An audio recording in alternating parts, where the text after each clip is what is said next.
Yananjanasudhakya Chakshurmandalitam Yena Tasmai Shri Gurave Namaha Vandeyam Shri Guru Garam Shirupalugabdabham Brajarasarasitam Narayanam Prabham Shri Guru Charanam Vande Ramana Prastaya Bhutale Rupalugabhaktinamcha Kripamurti Narayana Vanchakalpatarvyascha Kripasindhobhya evacha Patitanam pavanebhyo Vaishnavibhyo namo namaha Shri Krishna Chaitanya Prabhu Nityananda Shri Advaita Gadadhara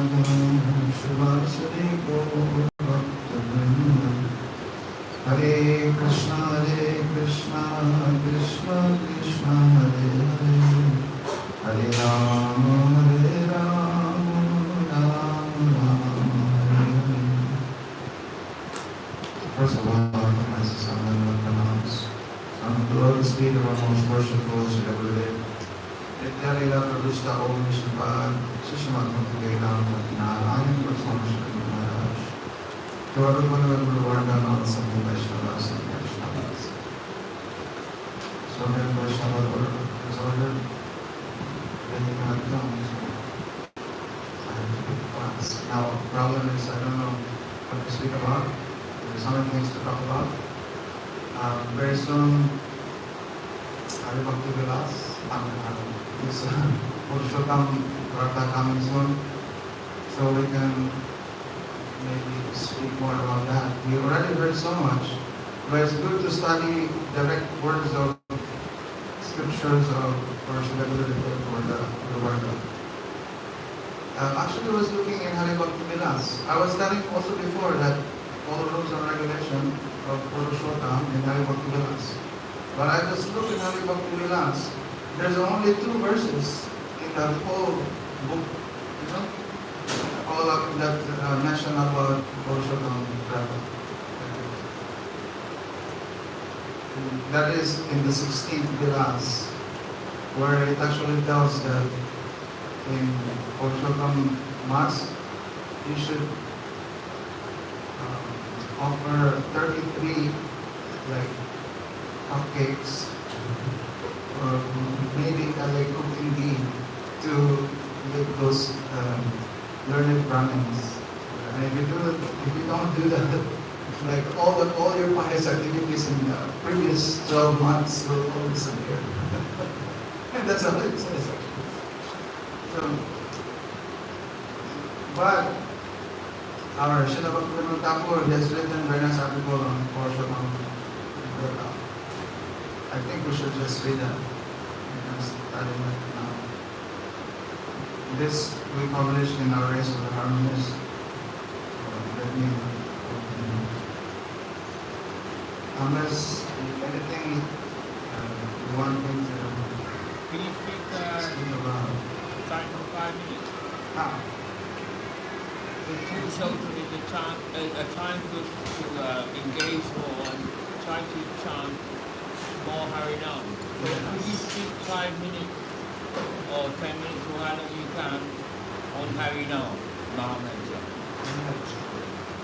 To inspire us to chant more.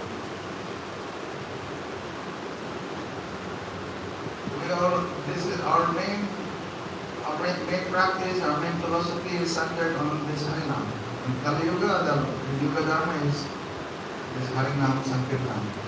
Mahamantra is chanting this Harinam, especially this Hare Krishna Mahamantra. So this is our main activity really.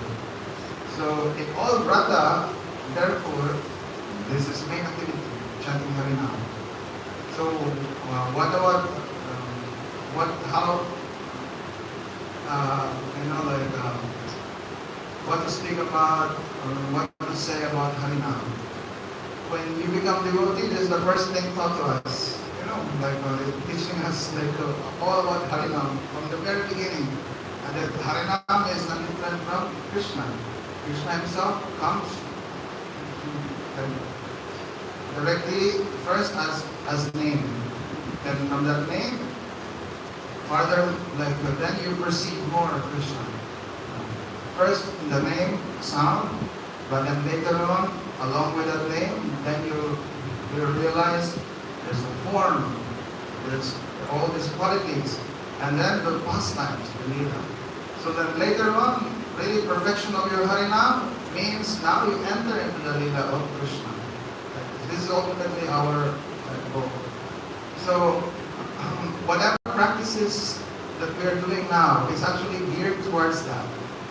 So how we learn everything about this Harinam?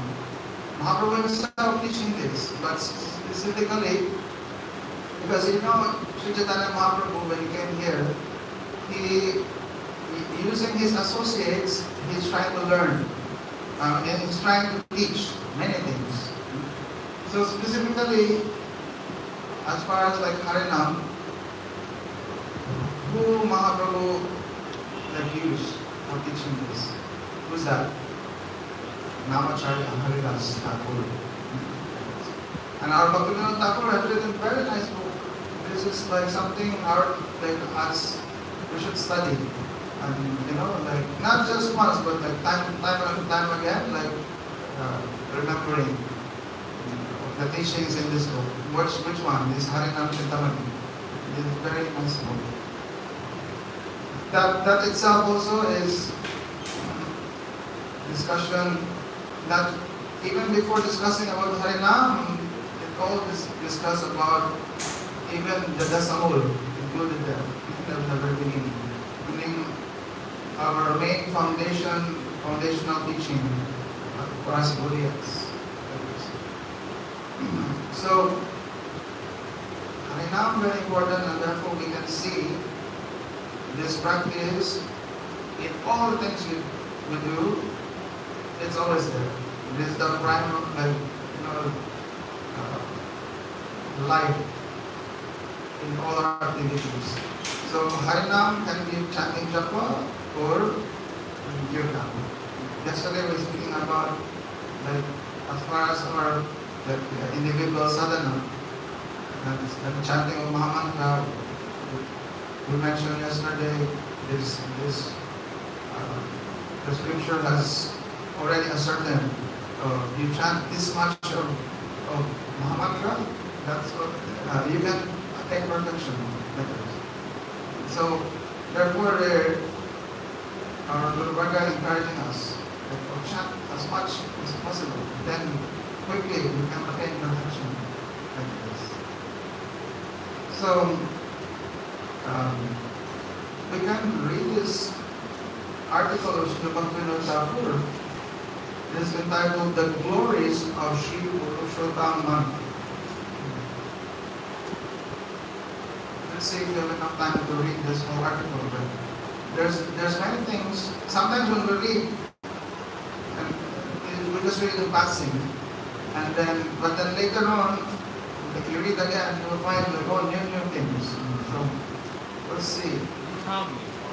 Huh? Harmony. Yeah, listen, harmonies. This is not originally written for the harmonists, but harmonists they translated this in English and then they printed 2001. So Bhaktivinoda Thakur, before even touching discussion on the glories of Purushottam, as a way of introducing the topic, he begins discussing about Shastra. Because for us, everything is, when we talk about Bhakti, what is the root of Bhakti? Like the beginning stage of Bhakti, the very foundation of Bhakti is what? Shraddha. But Shraddha is not just like blind faith. It's actually rooted in something. And we know everybody knows the definition of Shraddha. What is Shraddha? We memorize some verses of Shraddha. What's Shraddha? Huh? Shraddha. I don't remember this first, which we already, but it's most important. So, if you're doing everything, like only Bhakti, no need doing everything. Like if you have this Yeah, Shraddha Sadhudis was correct. Sudhidhan destroy. Krishna Bhakti. Krishna Bhakti Karma. Koile. Sarva Sarva Karma. Karma Kriti Koile. So this Shraddha means the very firm determination that if you only do bhakti, then all your other activities, all your other duties, all your other karma is already fulfilled. That is really Shraddha. But then that meaning faith in bhakti alone, not faith in karma gyan or like all these different demigods or anything. Faith in bhakti for Krishna. So that is Shraddha. But this Shraddha is actually rooted in where? It is not just something like, okay, blindly or like by sentiment, like, oh, I'll do bhakti and like that. It's all rooted in what the scriptures say. You know, so it's all, this Shraddha, the foundation is what the scriptures say and what the sadhus, our guru, is telling. So that's why they will define also Shraddha means faith in the words of scriptures, faith in the words of guru. So now we can understand now Bhaktivinoda Thakur first is touching about the discussion on Shastra. He said there are two divisions of Shastra. So he said the Vedic Arya Shastras are divided into two sections. What are they? The Smarta and the Paramartha. So the Smarta, they are literature based on Smriti and mostly dealing with Karmakanta. So like sometimes when we say Smarta Brahmins, we're actually referring to Brahmins who are not devotees. They're mostly like Karmakandis. Nandi worship demigods and like this. So he said there's two sections of Shastra, Vedic Shastras, the Smarta and the Paramartha. So the Paramartha, they are the transcendental literature based on Shruti. Now what's the difference? So it just there's a Smriti and Shruti. You know the difference? Smriti and Shruti. Like something is heard and something is remembered. Because like Smriti means like Smara, remember, and Shruti like heard. So but what are they really? Like what are they referring? When you say Shruti, these are actually referring to the original like original Vedas. Like they are heard. Like they come down by these type of sections from heard. Originally from there's the four Vedas, that will include also Mahabharata. But you know, the one that's originally we consider like Vedas. But there's a Smriti which is more like now it's remembered from the teachings of like certain guru. And they are like complementary supposedly for the Shruti. So anyway, let's see, and this is more discussed afterwards. He said those who are eligible for the Smarta section do not have any natural inclination or taste for the Paramartha Shastras. Do you understand that? Now, we're talking about Adhikar now. He said, generally, those who have no inclination to Paramartha Shastras. And when we say Paramartha Shastras, really we're talking about scriptures that deals with the real Artha. Okay? The supreme Artha. What's the supreme Artha? Supreme goal? It is supreme Bhakti. Meaning, these are Bhakti Shastras. So he said, those who have no inclination to taste for Paramartha Shastras, they are those who have the adhikar for Smarta. It's the Smarta section. The thoughts, principles, activities, and life goal of every human is constituted according to his respective ruchi or certain inclination. Do you understand that? like not everyone will have the same idea or the same like inclination, you know. Everyone have their own thoughts, they have their own principles, activities, and they have their life goal, the same. You know? You can go around asking everyone, and they have all different ideas. What is the goal of life? And what is their principle, and what activities they want to do. So, and Bhakti said all these differences is actually according to his specific inclination or what he is attracted to. So generally, the smartas, they accept those scriptures which are in accordance with their respective ruchi. Having greater adhikar for Smarta Shastra, they do not demonstrate much regard for Paramartha Shastra. Providence is the agent behind the creation of these two divisions. So did you get that? So now there's two divisions.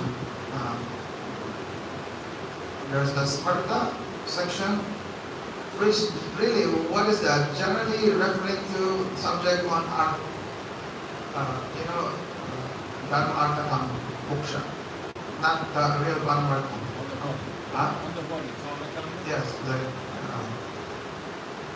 and then there's the Paramartha, which is actually related to the transcendental, the brain. So, he's saying they exist, but this is according to Bhagavan's will also. It's not like it happened by accident and okay, because jivas are independent and therefore they go now like that. These are all arranged by Bhagavan. So he is the agent behind the creation of these two divisions. Saying, therefore, undoubtedly the maintainer of the world must have a hidden purpose in having made such an arrangement. So that you have to appreciate there is a purpose for this. It may not be known, it's hidden, but there's a purpose. So, therefore, Bhaktivinoda Thakur is saying, according to one's activities, a person attains two types of adhikar. So he said, according to your activities, then certain adhikar is there. Adhikar meaning qualification. Generally he said, there's the karma adhikar and there's the bhakti adhikar. So what's the difference? What's the difference when you say karma adhikar or bhakti adhikar? This is based on your activities. Those people who have karma adhikar, they're actually concerned on results of their activities, mainly fruitive workers. Like before doing something, you're already calculating, like what is there for me, what can I get, like that.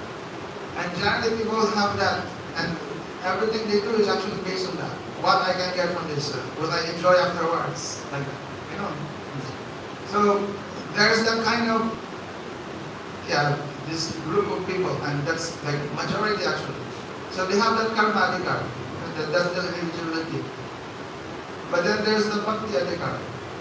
These are referring to devotees. They're not concerned about like what's there for me.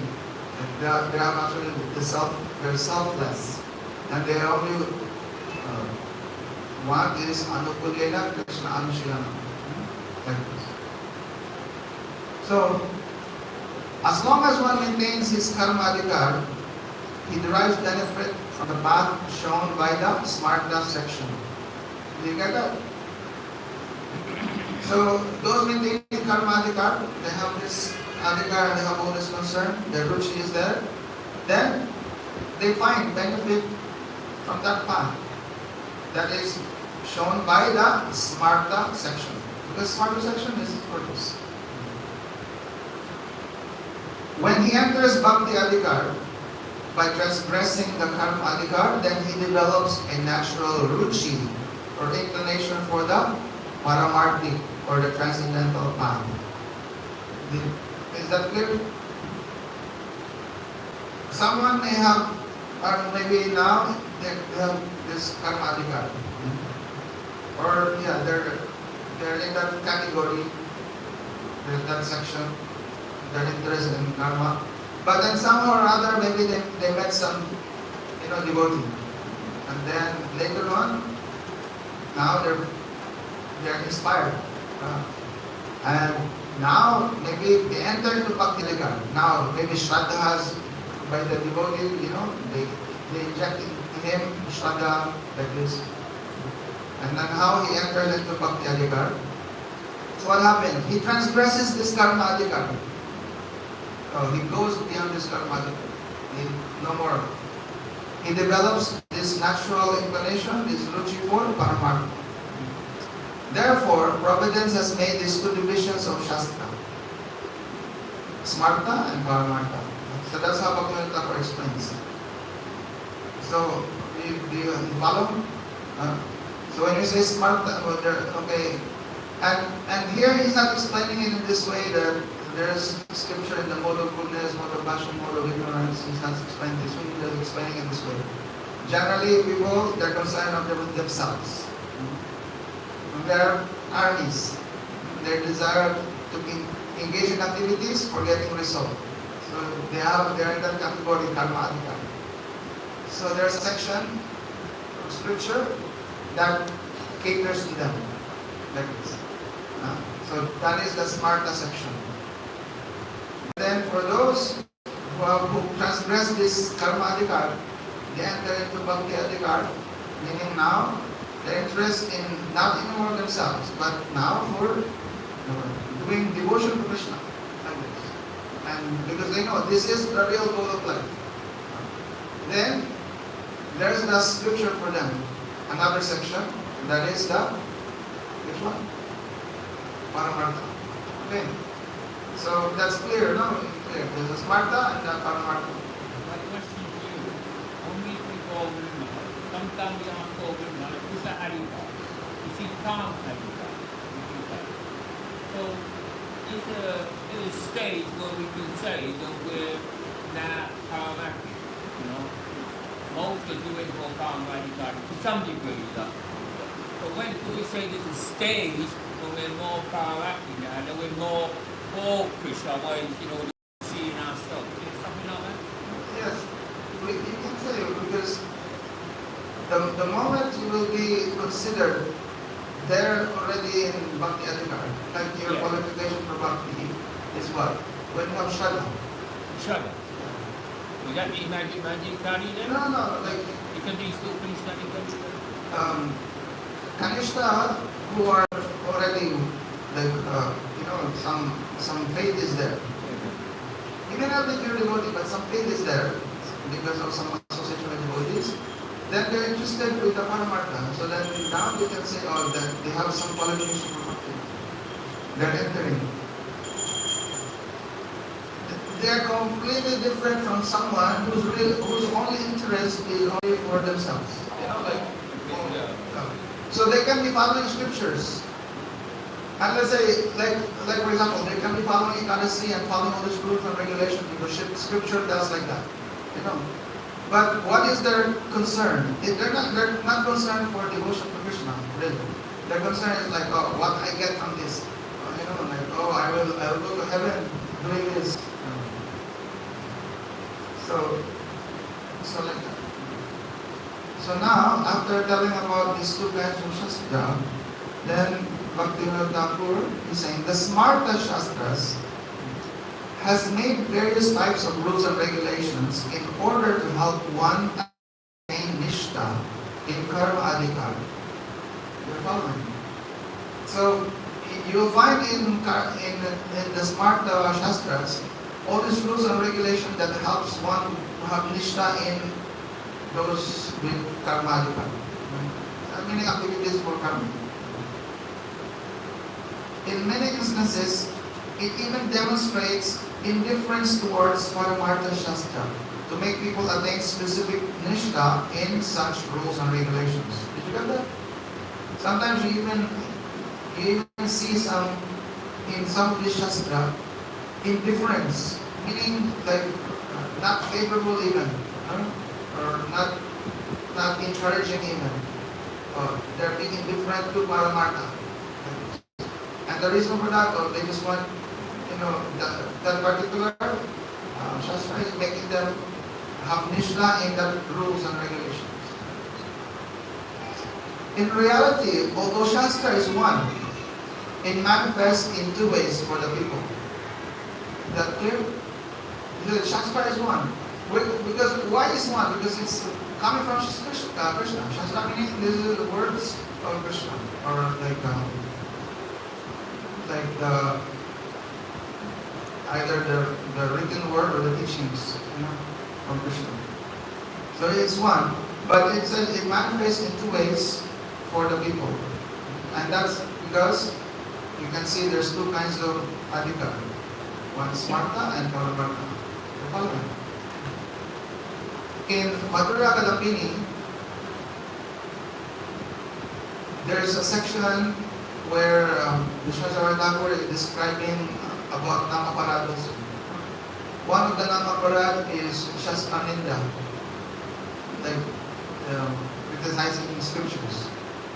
So he actually has written there because we are following Bhakti, and we follow especially the Bhakti Shastra or the Paramartha Shastra. We see now we see some these Smarta Shastras, for example, like or we may say even in the Vedas also, you can find sections there that describes one karma or jnana. So there's all these sections on karma in the scriptures. So then you may criticize such scriptures. Maybe this Purana, just like it's actually written for maybe people in the mode of ignorance. And so then you may criticize that Shastra. Oh, this Bhakti Shastra, like that. You criticize. He said this is actually Namaparad. This is Shastraninda. And why is that? Because you have to understand, you have to appreciate that this Shastra was like, of course we're not talking about like fake Shastra, like made up by certain people. Because anyone can also make up, like this. But we're talking about like the bona fide Shastra. But because they're maybe expounding on karma or jnana and not bhakti, then the devotee may criticize them. But he said, no, don't. He said, don't. You have to appreciate that actually the purpose of that is because there are people for such adhikar, and therefore you criticize them. It's like in a school. In a school, there's kindergarten, grade 1, and high school, college. You don't criticize the teacher. It's like, oh, you're so stupid. Like you're teaching all this ABCD. This is for kids and like that. So that teacher is not stupid, but he's catering for maybe the stupid people, like that. So you don't criticize that. You have to appreciate like, oh, there's a purpose for that. So our duty is not to make all this like fighting and criticism, but we can appreciate and reconcile and help those with the lower adhikar like be raised up, like how you upgrade them to the higher adhikar, like this. So here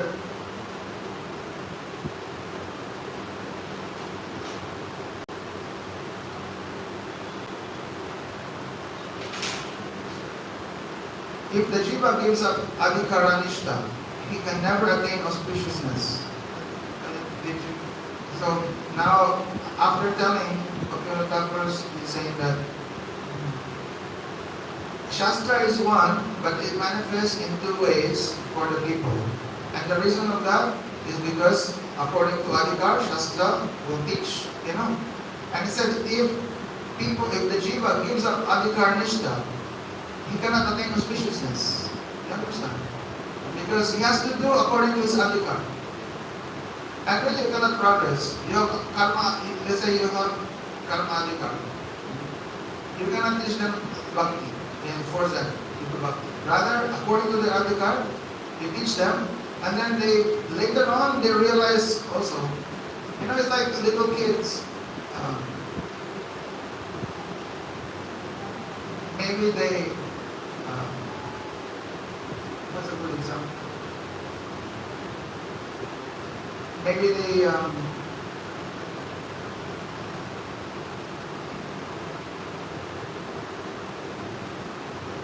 maybe like they like to, let's say, they like to sing.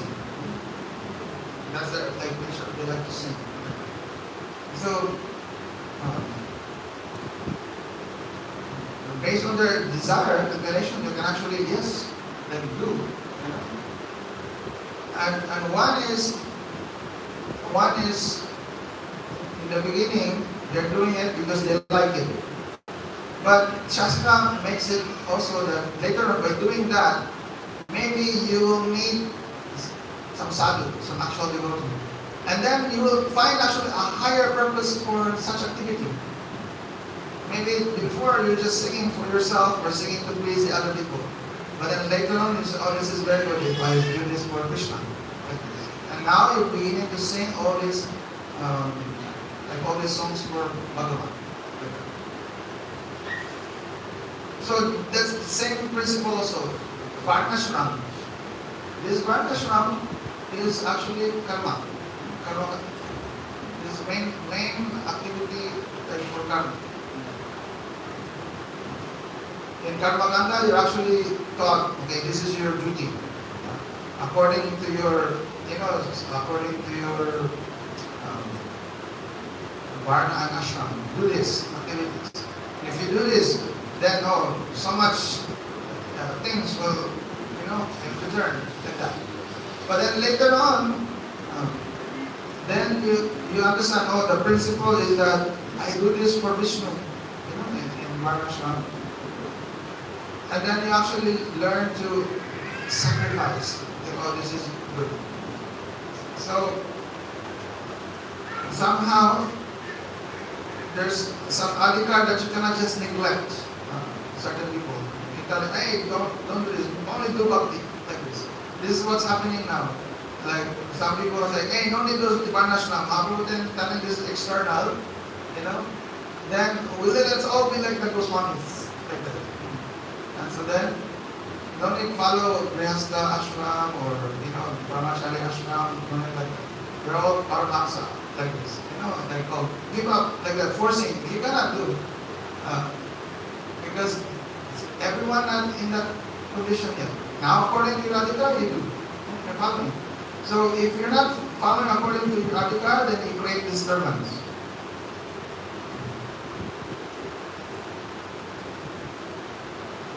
So, after discussing that, so you understand now, Bhaktivinoda Thakur giving emphasis on that. Two kinds. There's the Smarta and the Paramartha. So, he's now saying, by dividing the whole year in 12 parts, the Smarta Shastras have a certain auspicious or religious activities for these 12 months. So, according to the Smarta Shastras, so take note, we already described, Smarta Shastras are for those with the Karma Adhikar. And they're generally not interested with Paramartha. Okay, so he said, the Smarta Shastras, they have a certain religious and auspicious activities for the 12 months. All the karma, religious activities which are part of the Varnashram system, when allotted to the 12 months, leave the extra month devoid of any such activity. So now he is now telling about there's all specific karma or auspicious activities that's allotted for the 12 months. And therefore, nothing is there allotted for the 13th month. This Adhik months. He said this month is devoid of any such activity. There is no religious performance in Adhik Mas. Okay, but this is the thing. This is with regards to Smarta, the Smarta Shastra. Because this is from the Smarta Shastra, all these religious activities. So according to the Smarta Shastras, nothing for the Adhik Mas, for the Purusha Mas. So, In order to keep lunar months and solar months in tally, 1 month has to be excluded every 32 months. The name of that month is Adik Mas, meaning extra month. So this has been explained to us. We know this. No? Every 32 months, this extra month would come to tally the solar month and the lunar month. And that's why it's called extra month. Smartas have discarded this extra month, considering it abominable. So according to the Smartas, this is abominable. And why is it abominable? Because there's no specific religious activity for that. Like this. They have given it names such as Malmas, meaning impure month, or Churamas, meaning like thieving month, meaning thieving. Why thieving? Because it steals all good, like all your punya or something like that, and so on. So, on the other hand, the most worshipable Varvarta Shastra acclaims. Okay, so that's according to the Smarta Shastra. But now, but according to Paramartha Shastra, this Adi Masa is the most outstanding month for transcendental activities. Since life in this world is temporary, it is not proper to spend any part of one's life meaninglessly. It is imperative for the jiva to remain continuously engaged in Hari Bhajan at every moment. Thus, the Adik Mas, which comes every third year, may also become useful for Hari Bhajan. This is indeed the deep meaning of Paramartha Shastras. Did you understand that? Now, in the Paramartha Shastra, they always recommend only devotion to Bhagavan. Nothing for like what you can get as result. And therefore, he said, you cannot use anything like uselessly. Now an extra month has come, then utilize it for Hari Bhajan. And actually, because this is not utilized by the karma kanvis, then this is very good.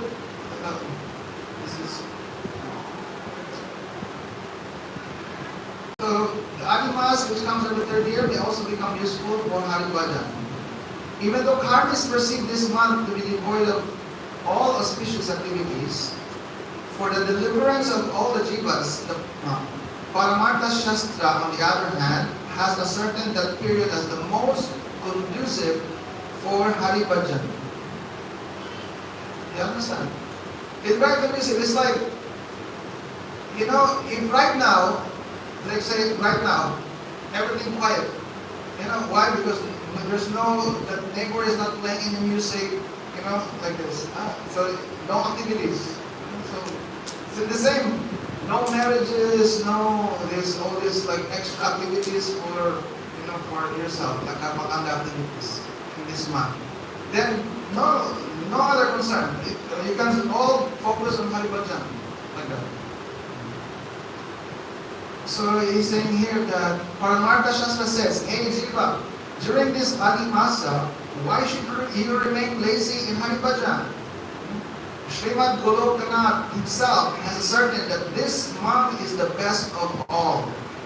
So, yeah, we all know the story, no? Krishna himself has told, this is the best of all months. It is superior even to the greatly pious months of Kartik, Magh, and Vaishakh.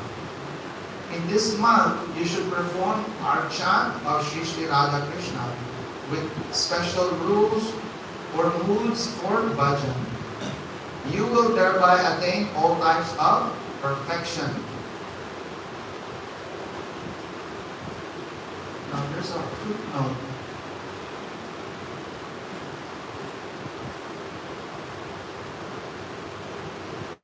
There's a footnote here because it says here that every 32 months this Adik Mas comes. In the footnote it said that according to Surya Siddhanta, Surya Siddhanta, there's the way like how the planets are analyzed, and then based on that, then they they compute the tithis. So he said, according to Sri Siddhanta, in one Mahayuga, there are 1,593,336 extra months. That's the number of this Purushottama. 1,593,336 extra months. And some good number. 51,840,000 solar months. Therefore, there is one extra month after every 32 months, 16 days, and 4 hours of the solar calendar. So by Sri Siddhanta, you can actually calculate total. The 32 months, that's already like a, how do you call it? Like a round off. But the exact is 32 months, 16 days, 4 hours. So the glories of Adimas are mentioned in the 31st chapter of the Naradiya Purana. So, I'll give you as reference. Adimas considered the sovereignty of the 12 months and saw that he was being slighted. So we know the story, I'll just read very quickly. He went to Vaikuntha and related his dilemma to Narayan. Out of compassion, Vaikuntapati, Narayan took Adimas with him and appeared before Krishna in Golok. Okay, so Narayan did not like pacify or like directly, like pacify this Adimas deity. There's personality of the months, of all months. So all the 12 months are like honored, but the 13th month is like dishonored. And therefore, he complained to Narayan. Narayan bringing directly this month deity to Golok, to Krishna in Golok. So he said, after hearing about the distress of Malmas, Sri Krishna's heart melted and he spoke thus. So there's all these shlokas actually. I'm just gonna read the English. He said, hey Ramapati, just as I am celebrated in this world by the name Purushottam, similarly this Adimas too will be renowned in the world by the name Purushottam. So this is Krishna himself assuring. I'm Purushottam. So now, your month will be similarly be known as Purushottam. Now I offer all my qualities to this month.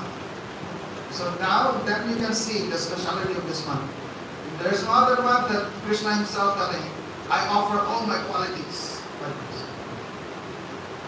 Becoming like me from today onwards, this Adimas is the monarch of all the other months and is the most worshipable and most adored in the world. All other months are Sakam. That is, they will grant worldly desires. Sakam, words that starts with Sa means with. When you say Saparshad, so when you say Jaya Saparshad Gorahari, Saparshad, meaning Gorahari with his Parshad, Saparshad. So he said Sakam, with desires. So all months are Sakam, meaning they are contaminated with worldly desires. And they also grant worldly desires. This month, however, is Nishkam. So now that's the difference between this Purushottam month and all the other months. So this month is Nishkam. Those who worship this month, either without any desires or with all types of desires, will have all their karmas burnt. You understand? So I said, if you worship this month, whether you are Atam or without any desires or with many desires, but you do this, you worship this month, then all your karmas will be burnt. Then they will achieve me. So Krishna himself, then they will achieve me. My Bhakta sometimes commit offenses, but in this Purushottam month, they will be protected from committing any offense. That is if you have to take shelter of Purushottam. Take shelter of this month, you will be protected from committing offenses. In this Adimas, those greatly foolish persons who neglect to perform auspicious activities such as job, giving charity, visiting and bathing at holy places, and who are envious of the Brahmins are deemed wicked, unfortunate, and living at the cost of others. Thus, they will not attain a cent of happiness even in their dreams.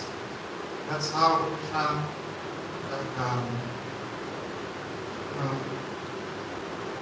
you get that? So they will not even be happy even in their dreams. Conversely, those who are filled with Bhakti will take advantage of this for Brahman. How?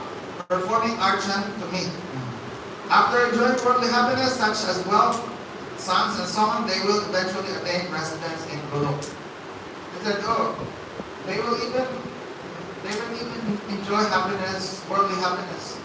Krishna can promise they will have worldly happiness, they will have wealth, sons and so on, and eventually they will have residence in Golok. Krishna. But this is the thing, the devotees are not even interested in this. But Krishna will give. So, but again, like he said, even with desires or no desires, you just honor this man, then all your karmas will be done. So he said, hey Muni, during the period of their exile, the Bandhavas traveled throughout the holy places. So we know the story of the Bandhavas. They were exiled. And therefore they traveled to many holy places. And by the mercy of Krishna, they observed Purushottam Vrata with all rules and regulations. As a result of this, they completed their 14 years of exile without any obstacles at the end. And at the end, attained an unparalleled kingdom. Purushottam is glorified in the account of King Dridhadanva's previous birth. At Badarik Ashram, Narad heard the procedure of the Vrata from Narayan Rishi, which Valmiki Muni then related to King Dridhadanva in answer to the king's question. Just as the rules of Amit or the Gayatri mantras for Brahmins are ascertained in Dharma Shastras, similarly, the obligatory activities for one observing Purushottam Vrata are also delineated beginning from the Brahma Muhurta hour. Regarding the rules for bathing during Purushottam month, it is said, there are 3 types of baths, as declared by the wise. Bath in the rivers which meet the ocean is the topmost. 3 kinds of bath. The topmost is bathing in the river which meet the ocean. Bathing in the lakes, ponds, and wells is second best. And bathe in one's home is an ordinary bath. Okay. Now this is part of the Vrata actually, taking bath. You have to take bath. Some people they don't even take bath. So you have to take bath. For one who is observing Purushottam Vrata after taking bath, so this understood, you have to take bath. After taking bath, then he should observe the following.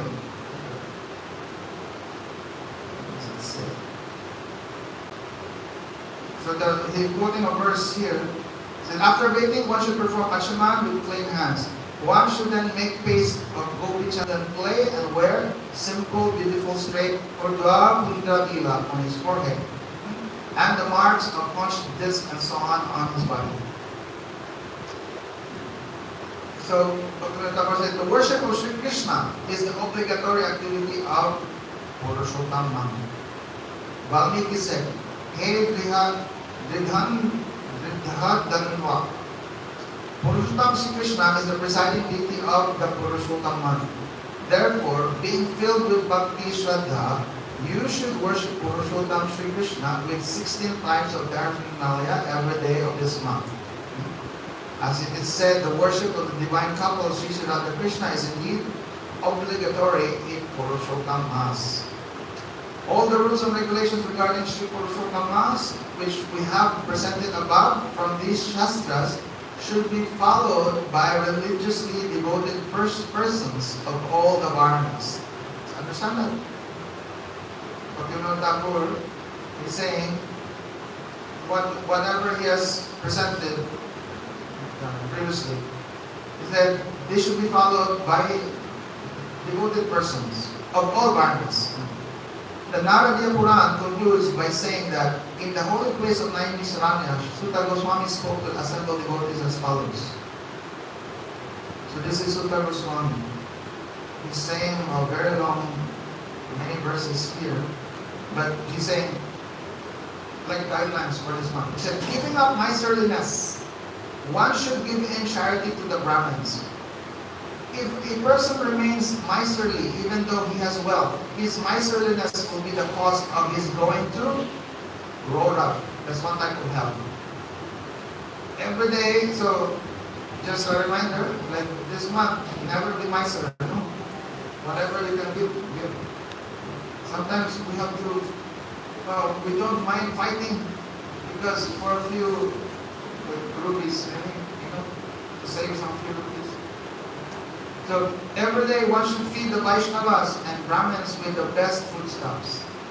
A person, okay, but this doesn't mean like, oh, I should eat the best foodstuff.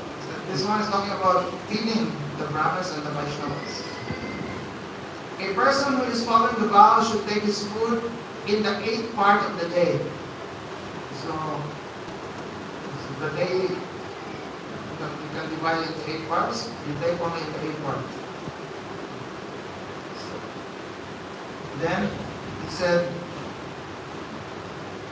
in Kajuna Satad Jujuna Yoganasva and Bhagirat attained Samipya.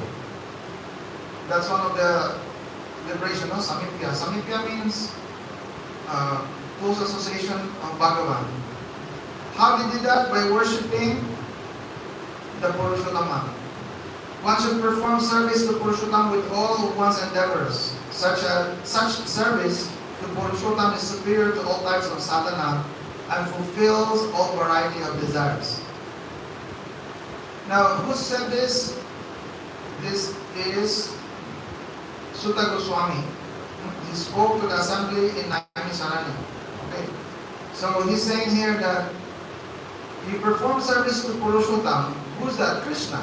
You serve Krishna with all one's endeavors. That's all he's saying actually. Such service to Purushottam is superior to all types of sadhana. What meaning all other sadhana? Sadhana for karma or the nigas and like this. This is superior and it fulfills all desires. In the previous age, Kondilya Muni repeatedly chanted the mantra Govardhana Dharam Bande. By chanting this mantra with devotion during Purushottam month, one will attain Purushottam himself. So now that's why this is the whole mantra for this month. Govardhana Dharam Bande. One should devote Purushottam month to constantly meditating upon Navagahana Dvija Puja Murlidhar Pitambara Shri Krishna. So here he is telling, constantly meditating on this Dvija Puja, the 2-arm, not the 4-arm Narayan, that oh Krishna, who is Murlidhar, holding flute. Only Krishna holds flute. That's why he is like Venu Madhuri. Only him, Pitambara, wearing yellow Pitambara. That's Krishna. So he said, Purushottam, he said, you should devote Purushottam. So this is Sutta Goswami telling. One should devote Purushottam to constantly meditate on Krishna with Sri Radha. So, only Krishna incomplete. We should do with Sri Radha. Those who do this with devotion will have all their cherished desires fulfilled. Therefore, Sanatana Goswami has concluded his book, Hari Bhakti Vilas, by presenting the following statements for one-pointed devotees. What is that? Ekantik Bhaktas, one-pointed devotees of Sri Krishna, consider Sri Krishna's Smaran and Sri Krishna Kirtan alone to be the most fulfilling and valued activities. So he said, Ekantik devotees, they consider these two activities as most fulfilling and most valuable. What is that? Krishna Smaran, Krishna Kirtan. Generally, they do not engage in any other angas of bhakti besides these two. The ekantic, we're talking about ekantic devotees, one-pointed devotees. They only engage in these two activities, which they cultivate with great love and affection. Their eagerness for these angas is so strong that no other activity can captivate their taste. They develop an intense desire to serve the lotus feet of Sri Krishna in a specific mood. Okay, we're talking about like ekantic and very, they have an intense desire to serve Krishna. So they can give up all the other angas actually, and only do these activities. They may also follow all these different bhaktas, but how they follow? Only these two activities, like kirtan and smart. Therefore, they render service to the lotus feet of Sri Krishna with moods which are favorable to their own rasa, along with some independence. Meaning, they give up the injunctions which are unfavorable to their cultivation. This alone is their vidhi. This alone is their rule. And that's why, sometimes we remind, as far as vidhi is concerned, in Bhakti Marg, there's all these rules and regulations. No? But then, those who become the bhaktas, they understand that the main rule really is remember Krishna. All the other rules, whatever they are, is there to serve that real rule. The Ekantic bhaktas are not bound to follow all the rules and regulations which have been prescribed by the rishis. So he said they are not bound to follow all the rules and regulations. And why? Because some of these rules, for them, they may be considered unfavorable for their cultivation of a specific mood. Therefore, they don't follow those. So, the moods of ekantic bhaktas, inborn and natural disposition generally remain prominent. And this is their glory.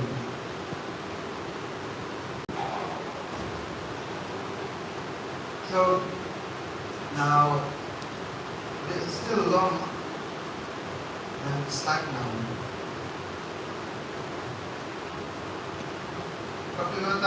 He, after describing this ekantic bhaktas, then he is explaining how the bhaktas observe this Purushottam mass, according to their qualification. Because it said there are three types of transcendentalists. There's the Swanishta. Swanishta meaning they're fixed in their own personal vows. And then there's the Paranishtita. They are steadfast in following the vows set forth by their respective acharyas.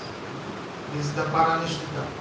Their guru set particular vrata for them, and then they're fixed in that. Then there's the Nirpiksha. The Nirpiksha, they're indifferent to the above two. So all the activities mentioned above for Purushottam month are prescribed for the Swanishta transcendentalists. The Paranishtita bhaktas are eligible to observe Purushottam Vrata according to the rules and instructions of Kartik Vrata prescribed by their acharyas. And like our Srila Gurudev, he is telling, we only like how we follow this Purushottam, we follow just like we follow Kartik. Then the Nirapeksha Bhaktas respect this sacred month by daily honoring Sri Bhagavad Prasad with one pointed attention, following some routine for Shravan and Kirtan of Sri Harinam according to their capacity.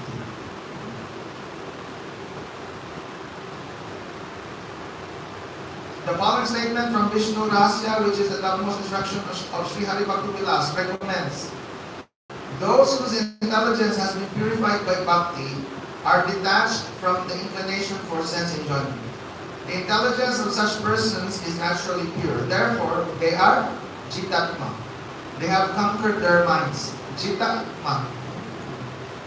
It is by their innate bhakti rather than by upavas or fasting and other such activities that they have purified their minds and are thus able to please Krishna at all times. You understand that?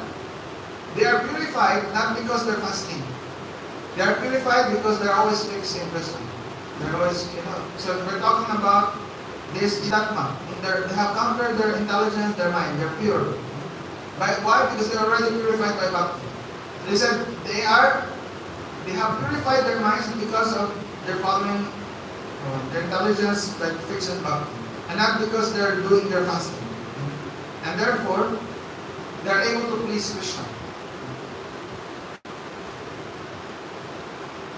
He said, therefore, Srila Sanatana Goswami has concluded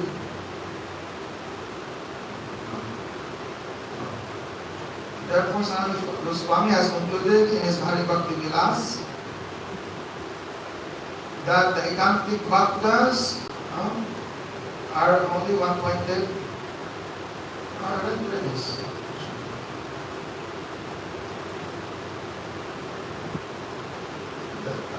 I'll just read it again. That they're only one-pointed.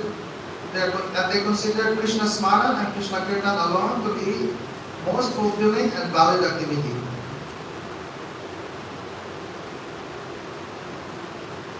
The Bhaktas observe Purushottamam according to the respective adhikar. This means according to the distinction of the moods of whether they are Swanishta, Paranishta, and Ekantik Bhaktas. Bhagavan Brajana Shri Krishna is the sovereign of this month, therefore Adimas is dear to every Bhakta. This is because, incidentally, in this month, no disturbance from the karma kanda can come to obstruct the performance of one's bhakti. Okay, so that ends. It's clear? Jai Shri Gurudev Ki Jai Shri Bhakti Thakur Ki Jai Shri Purushottam Mas Ki Jai Purushottam Ki Jai